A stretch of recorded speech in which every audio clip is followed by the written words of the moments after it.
Hi friends, ఈ video అమెరికాలో road రవాణా గురించి వివరంగా ఉంటుంది. ఈ వీడియో నచ్చినట్లయితే సబ్స్క్రైబ్ చేయండి, షేర్ చేయండి, అలాగే లైక్ చేయండి. అమెరికా రోడ్డు రవాణా అనేది దేశ ఆర్థిక వ్యవస్థకు మరియు ప్రజల దైనందిన జీవితానికి వెన్నెముక వంటిది. విస్తారమైన రహదారులు, నెట్వర్కు, భారీ ట్రక్సు మరియు ప్రైవేట్ కార్స్ ద్వారా జరిగే రవాణా వ్యవస్థ దేశవ్యాప్తంగా వస్తువుల పంపిణీకి మరియు ప్రయాణాలకు అత్యంత కీలకమైంది.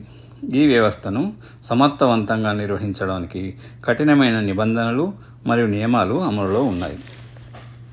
అమెరికాలో వస్తువుల రవాణాలో ఎక్కువ భాగం రోడ్డు మార్గాల ద్వారానే జరుగుతుంది. ప్రయాణికుల విషయానికి వస్తే 86% మంది ప్రజలు తమ ప్రయాణాల కోసం కార్లు, ట్రక్సు, వ్యాన్సు ఉపయోగిస్తారు. 92% అమెరికన్ కుటుంబాలకు కనీసం ఒక వాహనం ఉంది. 37% కుటుంబాలకు 2 కార్లు మరియు 22% కుటుంబాలకు 3 లేక అంతకంటే ఎక్కువ కార్లు ఉన్నాయి. అమెరికా రహదారులపై అనేక రకాల భారీ ట్రక్స్ తిరుగుతుంటాయి. సెమీ ట్రక్సు, 18 వీలర్సు అని పిలుస్తారు. ఇవి సాధారణంగా చూస్తే ట్రక్కులు. ఇవి సుమారు 22 టన్నుల బరువుని మోసుకు వెళ్తాయి. మొత్తం ట్రక్స్ బరువు 36 మెట్రిక్ టన్నులకు మించకూడదు.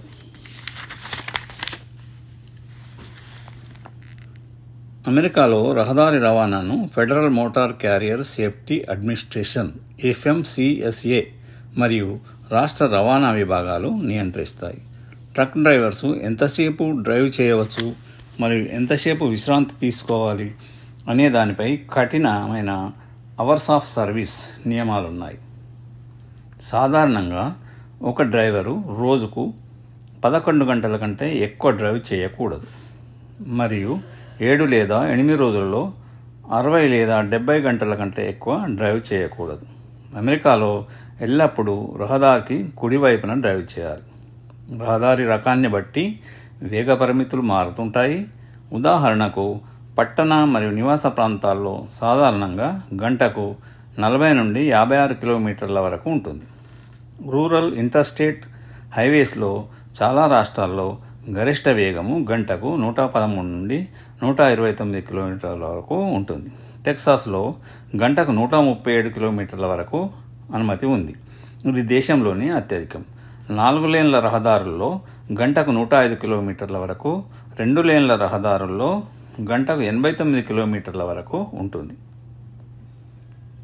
అమెరికాలో రోడ్లపైన వాహనాల వేగ పరిమితులు రాష్ట్రం నుండి రాష్ట్రానికి మరియు రోడ్డు రకాన్ని బట్టి మారుతుంటాయి.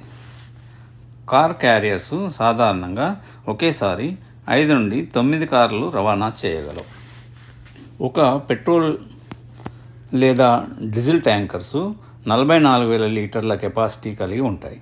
ఇక్కడ రహదారులపైన ఆహ్లాదకరమైన రెస్ట్ రూమ్స్ కూడా ఉంటాయి. రహదారుల ప్రక్కన ఉండే విశ్రాంతి కేంద్రాలు కేవలం ఆగి వెళ్ళే ప్రదేశాల కంటే ఇవి ఎక్కువ భద్రతనిస్తాయి. స్థానిక సంస్కృతిని పరిచయం చేయడంలో కూడా ఇవి కీలక పాత్ర పోషిస్తాయి. విశ్రాంతి కేంద్రాలు రహదారి భద్రతకు మూల స్తంభాలు.